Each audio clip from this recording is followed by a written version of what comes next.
Welcome to Twisted Tendrils, the podcast where we give horrific writing advice. I am your host, Laura Nettles.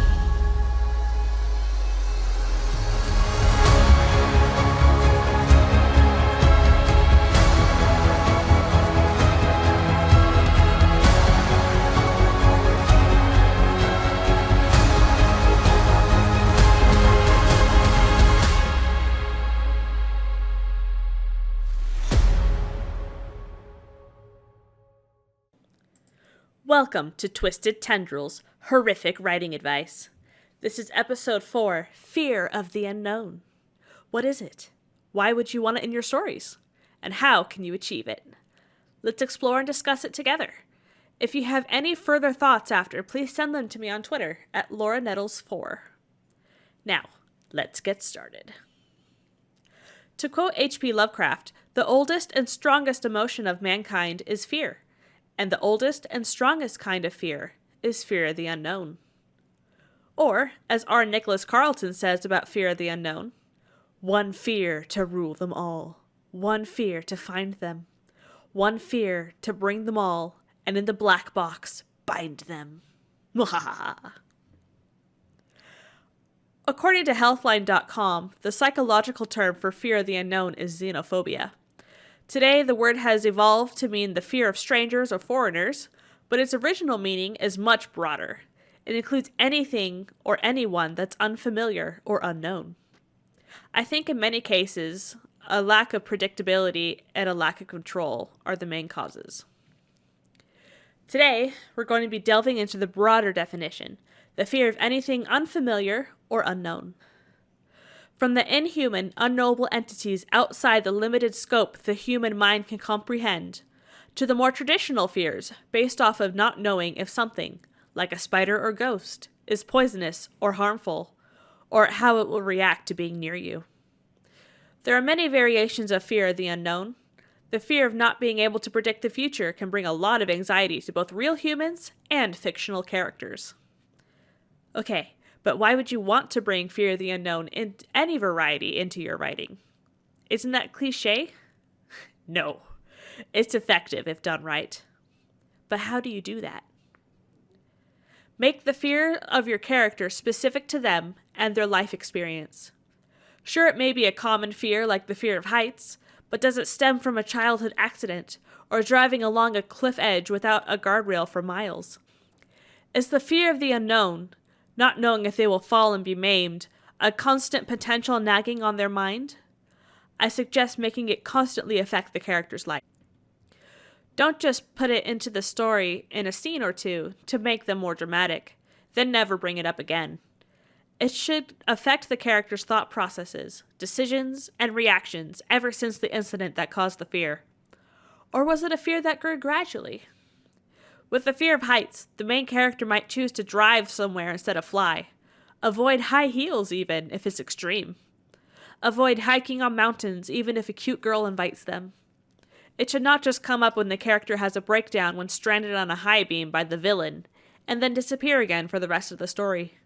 It's a part of them, not a hat they can put on and pull off at random. One aspect of fear of the unknown is the fear of extinction. What lies beyond the grave? The unknown realm is constantly in the back of our minds, or in the forefront at the worst of times. Even if we have religion, we probably have not seen for ourselves all the specifics of souls, non-existence, or otherwise that could await us. What does your character believe? Are they sure in that conviction? Does it keep them up at night? Does their mortality weigh heavily on their mind? Or does it only come up when the masked man in the chainsaw arrives, shattering their belief in their security?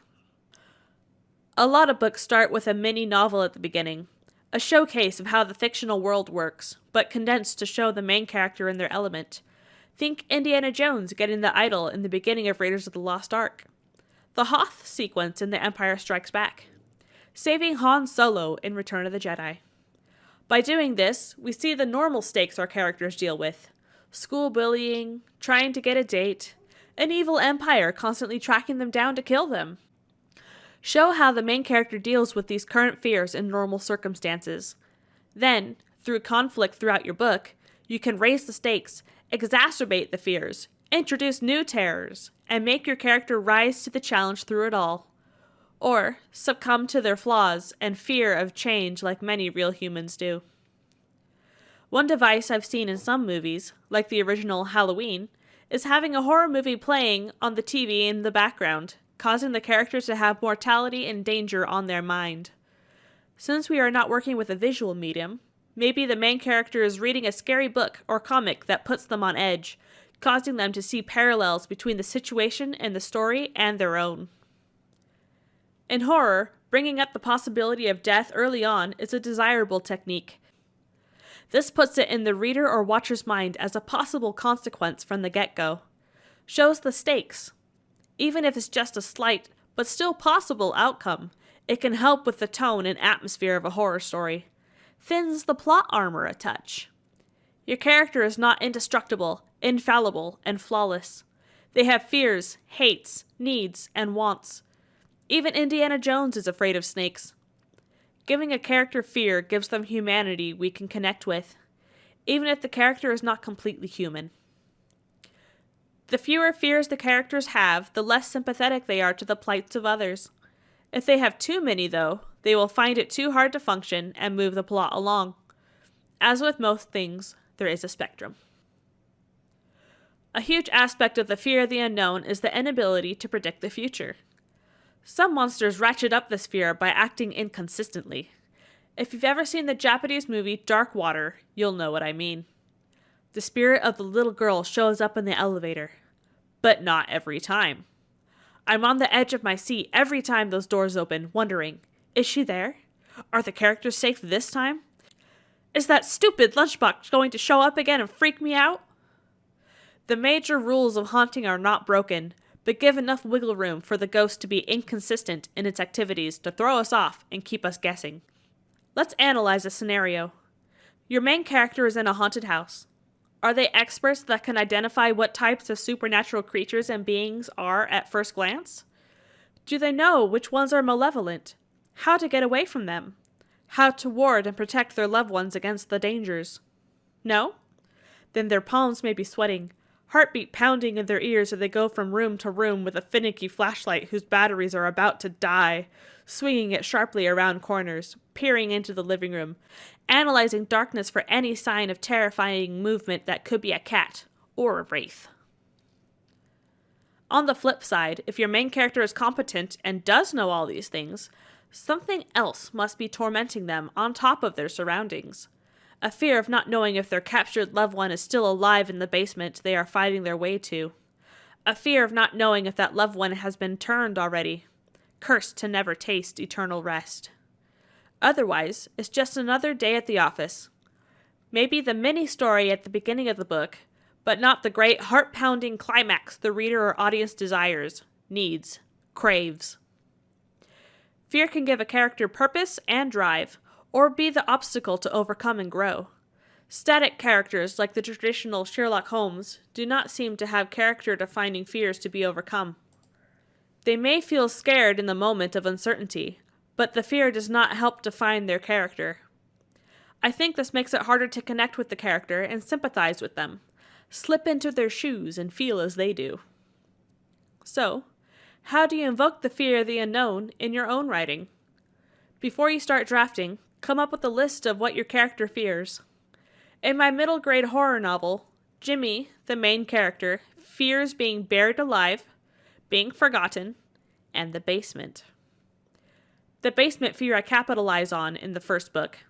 In Chapter 2, he gets stuck in the windowless basement when a blackout happens, inciting his fear in the first place. His imagination gets the better of him.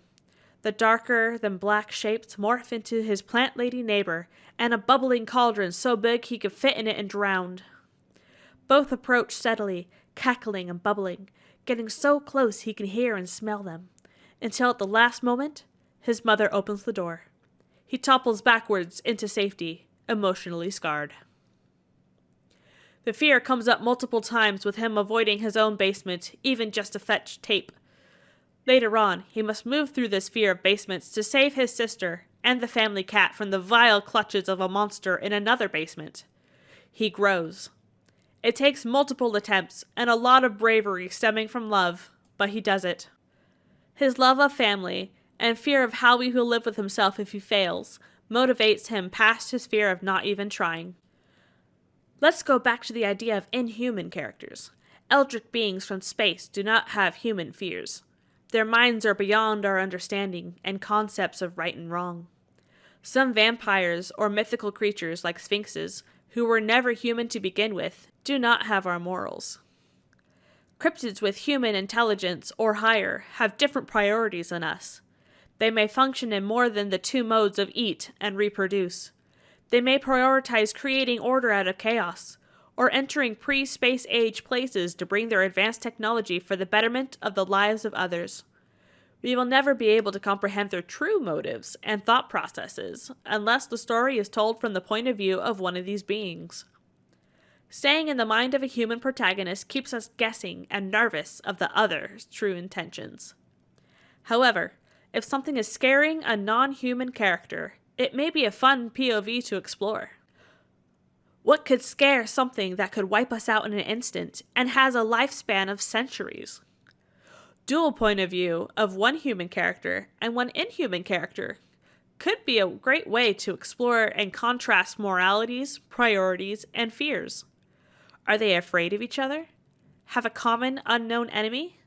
Or can they even perceive each other? Is one so insignificant the other ignores them until the end when they realize they should have feared them all along?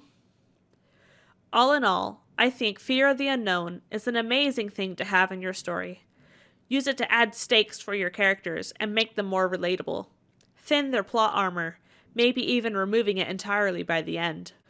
Don't be afraid to explore non-human characters who are not comprehensible by humans. Pit them against us mere mortals and see what happens. Fear is a great motivator, whether for mob mentality or noble causes. It's yours to do with as you will. Mold it into a weapon through your pen or keyboard and stick it to your poor characters. You've got this. And remember, keep your writing spooky. In the next episode, we will go over writing with the 5 senses, how to bring your world to life in the reader's mind and immerse them with more than just imagined visuals. See you there. You have been listening to Twisted Tendrils, Horrific Writing Advice by Laura Nettles.